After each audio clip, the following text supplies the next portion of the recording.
All right, hello everyone. Thank you for joining us today for how smoking and vaping affect colorectal cancer.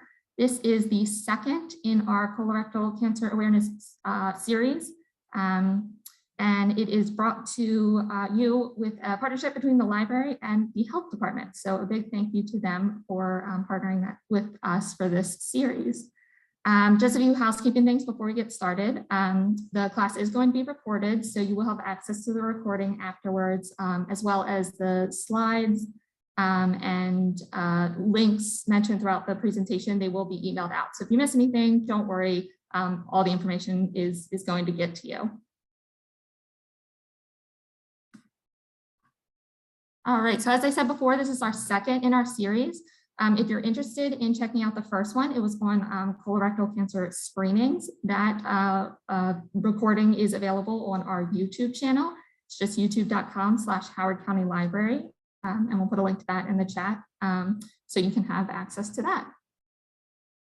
And if you're interested in the next two, it's a 4-part series. They're going to be throughout March 23rd. We're having eating to prevent colorectal cancer.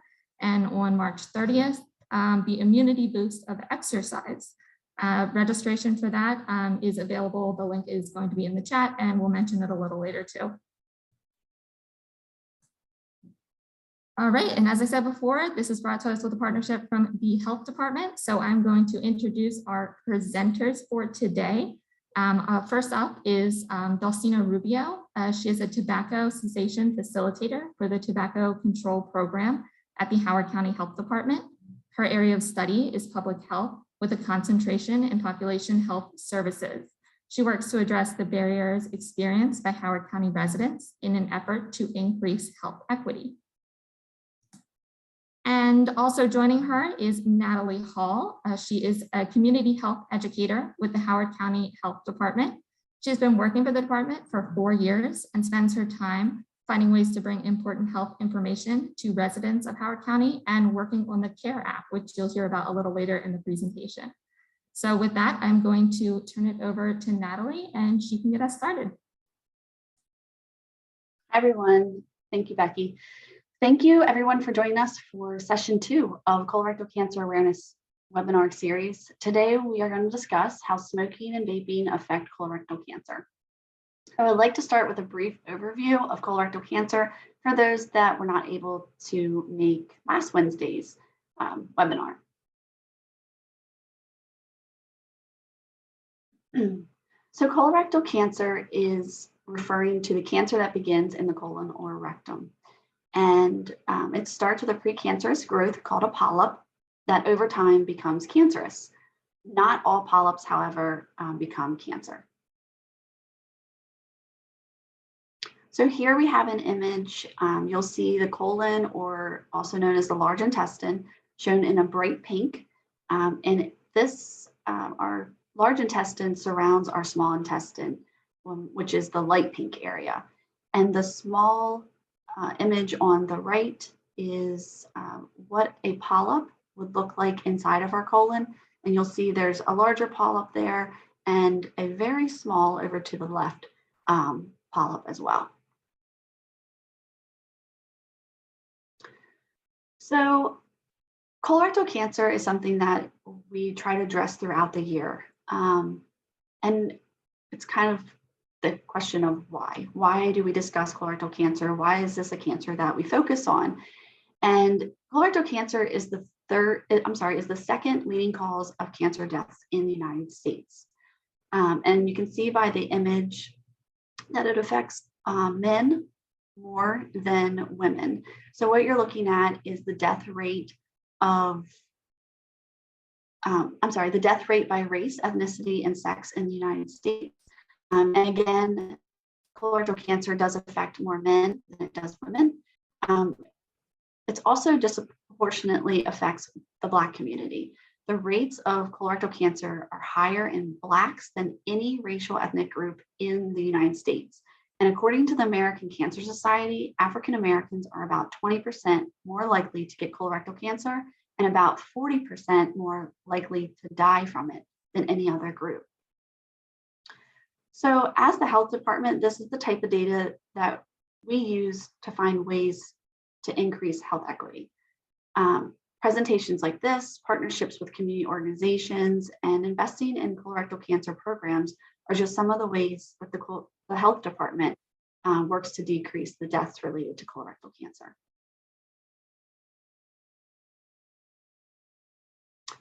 So what are some of the risk factors? So there's two different groups of risk factors, we'll say. One is heredity and your medical history or your family's medical history.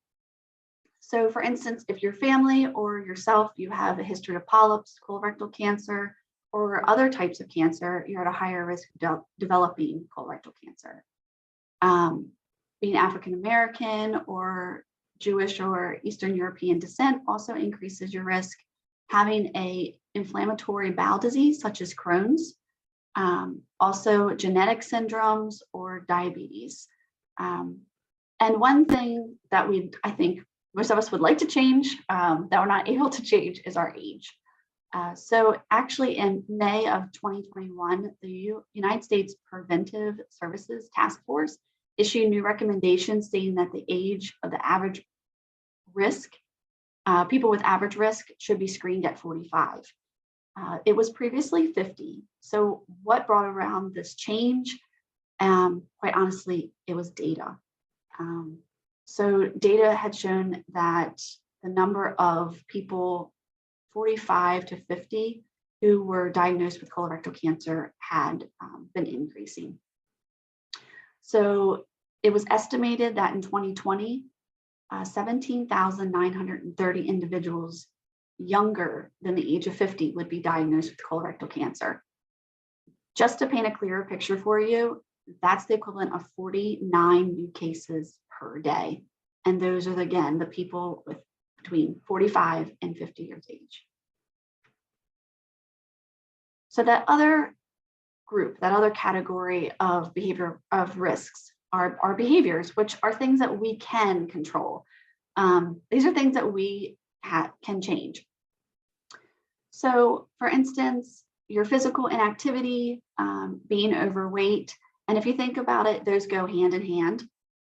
If you become less active, usually you're also going to gain weight. And then our diet. So we want to look at how much red and processed meats that we're consuming. Our body, our digestive system has to work harder when we consume a lot of red and processed meats. Also, we want to make sure that we are getting enough fruits and vegetables. These are foods that really help our body digest, our digestive system work easier so that we can discard waste easier. It's also very interesting to me to point out the alcohol and how alcohol is related to colorectal cancer. So a person who averages 2 to 4 alcoholic drinks per day has a 23% higher risk of colorectal cancer than someone who consumes less than 1 drink per day. And I think that's so important. I'm just going to repeat it. A person who averages 2 to 4 alcoholic drinks per day has a 23% higher risk of colorectal cancer than someone who consumes less than 1 drink per day. So if you're someone who comes home after work and has a drink, and then at dinner you have another drink, you've just had your 2 drinks. And if you do that on a daily basis, you're at a higher risk for colorectal cancer. And then what we're really here for this presentation is tobacco and vaping. So refraining from using tobacco products such as cigarettes or vapes. And research has shown that these products contain cancer-causing chemicals. And I mean, we have so much research on traditional cigarettes that I think we all come to the table with that knowledge. And we're starting to learn a lot more about vapes and e-cigarettes. So the research that we do have is quite scary as well, and following the trends of traditional cigarettes. So some of the chemicals found in cigarette smoke it can weaken the body's immune system. So even as a someone who's not smoking, but you're around the person who is, you're at risk for secondhand smoke, which also increases your risk for colorectal cancer. Also, just smoking in general or using a tobacco product changes your body cells, which can result in cancer as well. So I'm gonna go ahead and hand it over to Dulcinia, who will give us some more information about vaping and smoking. So the effects of nicotine in the body. Nicotine affects the brain by rewiring the reward system of your brain. It also can cause damage to the lungs, which can cause trouble breathing. It also affects the heart, causing the heart to beat faster, which is due to the fight or flight response from the autonomic nervous system. And it also increases the acid reflux in your stomach. So according to the Stanford Tobacco Toolkit, nearly 3 out of 4 cigarette smokers stated they started smoking before the age of 18. This is due to, at this age, there's lots of peer pressure, stress, need for rebellion, wanting to act and look like an adult, and also fitting in, and then just simply curiosity. So why is tobacco use so addicting? Why is it so hard? And the reason is nicotine is addictive, and it is the addictive chemical in tobacco products. And the problem with nicotine is that an individual is so used to getting the effects of a nicotine that, again, they become addictive, and it's hard to get away from stopping the nicotine use. So that there are withdrawal symptoms that a person can experience from when they give up tobacco. And these tobacco withdrawal symptoms from the nicotine are increasing. They'll have cigarette cravings, anxiety, nervousness, depression. Their appetite increases. They also become a little bit more frustrated, more easily angered.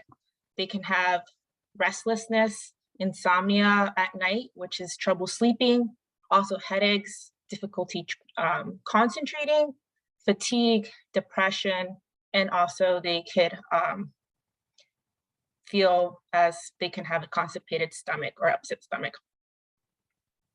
Also, it's important that when you're experiencing the withdrawal symptoms, that the symptoms only last for a couple of days to a couple of weeks. So it's very important to stay strong. Also, what makes it hard for individuals to stop tobacco use is the triggers that lead them to use tobacco products, which is stress is a big factor in why individuals choose to use tobacco products, because as we all know that everyone has stress in their daily lives, and we all have a different way to manage that stress or cope through it. And for an individual who uses tobacco, a way to cope through the stress is using a tobacco product. Then there is individuals would want to smoke a cigarette or use tobacco products after the consumption of alcohol and caffeinated beverages, just because it helps calm them down. Also, the increase of tobacco use, the cravings increase when an individual is in a social event where other people are using tobacco, such as happy hour and gathering with friends who also use tobacco. So stress management is very important to learn when you are on a journey of trying to quit tobacco. Some ways of managing stress is getting active. So going out for a walk, a jog. You can also just go to the gym or start biking, kayaking.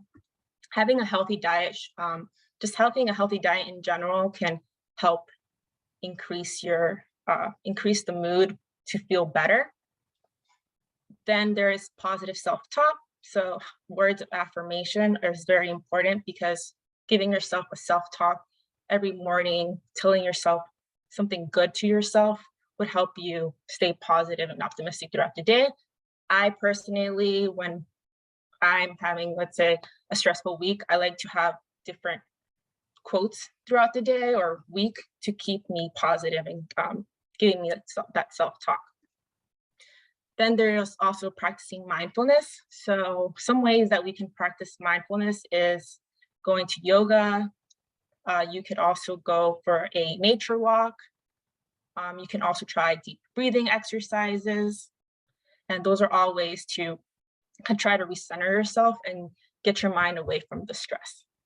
There's also nothing wrong with practicing self-care, so pampering yourself, having a spa day, trying to get a manicure, pedicure, massage, acupuncture is very helpful as well.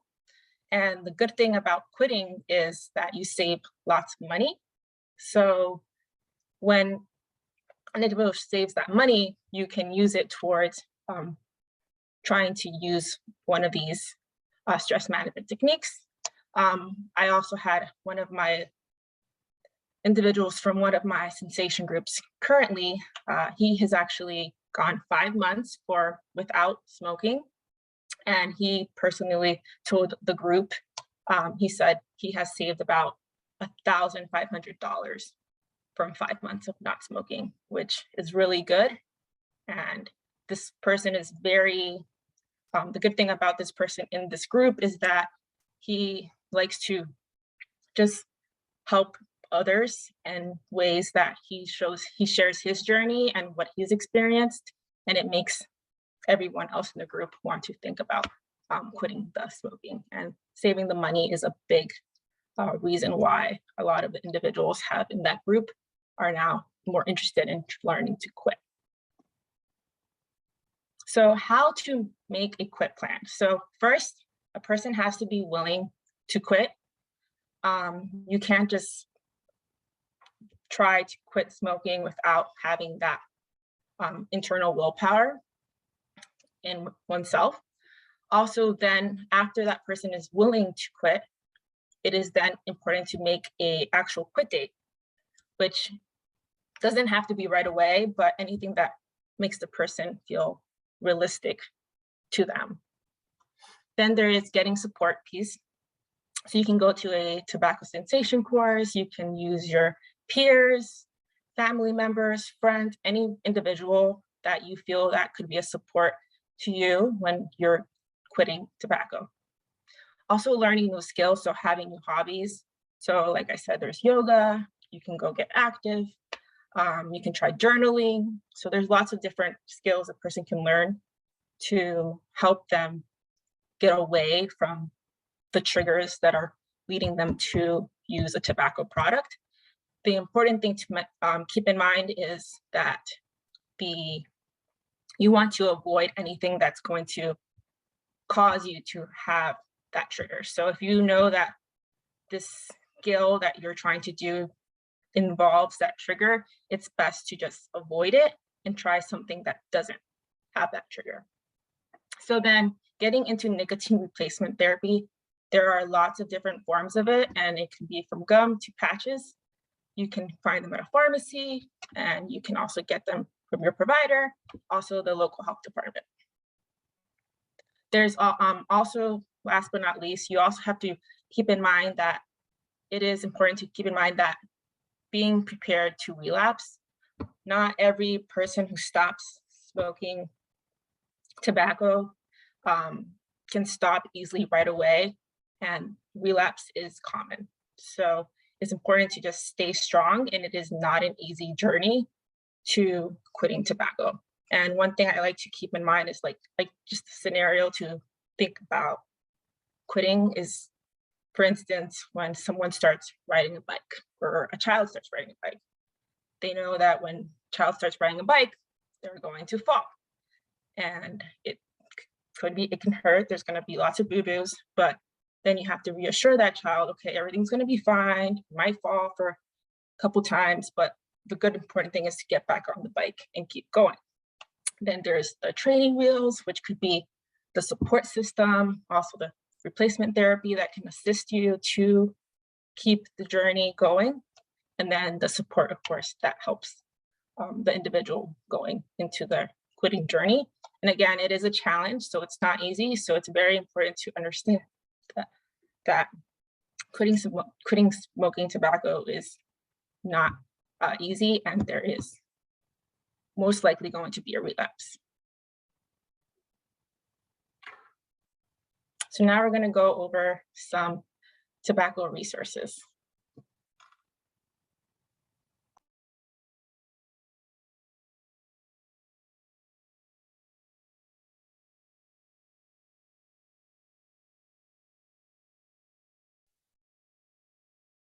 Natalie, I think you're muted. Thank you. Thank you, Dulcinia. I do want to go over a couple of different resources. And the first one is CAREAPP. So if you're not familiar with CAREAPP, it is a free resource online where you can go and look for different services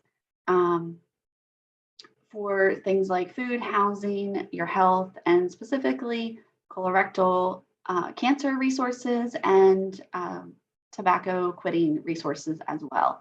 So what you would do is go to www.findhcresources.org. You're going to put in a zip code. If you use your zip code, you're going to find resources close to where you are, and then you're going to click search. So then you can start looking at categories and find the category that best fits what you're looking for, and local programs will just pop up, and you can find programs, the program that best fits you, or you can reach out to multiple programs just so that you are more familiar with each program. So that's something that's out there for everyone. I also wanted to discuss the resources offered through the Howard County Health Department. So we have the Howard County Colorectal Cancer Prevention Program. This is a great program. You can find out more information. I believe the link is going to be put into the chat box. You can also call them at 410-313-4255. And the next link is a folder of resources that were put together from CAREAPP that are around colorectal cancer. And then the Howard County Health Department, we also offer our tobacco, vaping, prevention, and cessation programs. Dulcinia had spoken in regards to one of her clients that's in the cessation program. So that's a great way to quit the habit. There's also, we have prevention, where we will meet with different students or parents and just give information about smoking and vaping, and so that people, just, if you have more information, you're less likely to do a habit or start a habit. And that phone number, 410-313-4255. And then the next link there is, again, it's a CAREAPP folder, and it's specifically resources for quitting tobacco. And I'm going to go ahead and hand it back over to Dulcinia to tell us a little bit more about some resources. So the state of Maryland offers a free tobacco QUITLINE. If you call 1-800-QUIT-NOW, there is free confidential consultations. They're available 24/7, and you can also text them or go on the website and get some counseling from the Quit Now resource. The age groups for the Quit Now state of Maryland QUITLINE is, I believe, 13 and up. There's also another resource from the Truth Initiative. This is quitting. If you text READY to 88709. And this is also another free confidential support to individuals who want to quit. And it is 24/7 as well. The difference from the Maryland hotline and this is quitting. There is no age requirement. So any individual of any age can join, including teenagers. There's also the Smokefree.gov, which is an online toolkit. It has a lot of tools, tips on how to quit. It is tailored to veterans, women, teens, and individuals 60 and over. There are smoke-free programs. There is a way to help you. There's a plan where then you can create your own quit plan. There's also information on different nicotine replacement therapy, as well as different smoke-free social media campaigns and an application that you can have on your phone or tablet. Thanks, Dulcinia. And as Becky has mentioned at the very beginning of the presentation, this is a 4-part webinar series. The next session will be March 23rd, which is next Wednesday. We'll discuss eating to prevent colorectal cancer. We'll be joined by a nutritionist from Giant Food, so very exciting there. And then March 30th, the immunity boost of exercise. So we'll speak to an individual from Office of Aging Independence. So if you're interested in registering, you can go ahead and use the link that is provided in the chat box, and hopefully we'll see you there. And just want to take a moment and get some feedback about today's presentation, things that you liked, that you would like seen differently. Was the information informative? Did you learn something new? And what are you looking for other topics that you would like us to address? So with that, I'll hand it over to Becky. All right, thank you guys so much. We did have one question. Let me pull it up real quick. Are you aware of any research on the effects of marijuana smoking or vaping on colorectal cancer risk?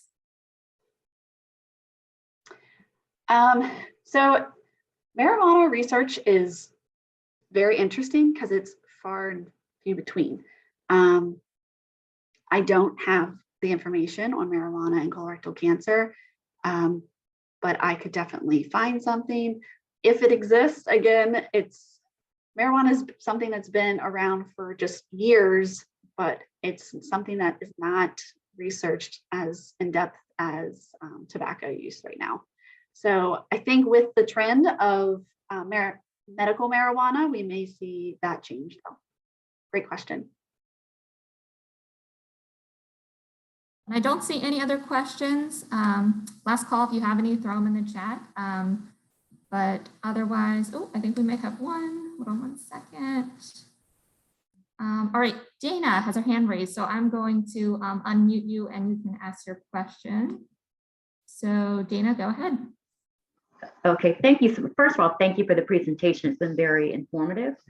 And so the question I have is, are you going to, or can you send out the PowerPoint slides to participants? Yes, yeah, we will. After the presentation is over, we will send a list of all the links that were mentioned and also the slides. So yeah, you will get that. Great. Okay, thank you so much. Thank you, Dana.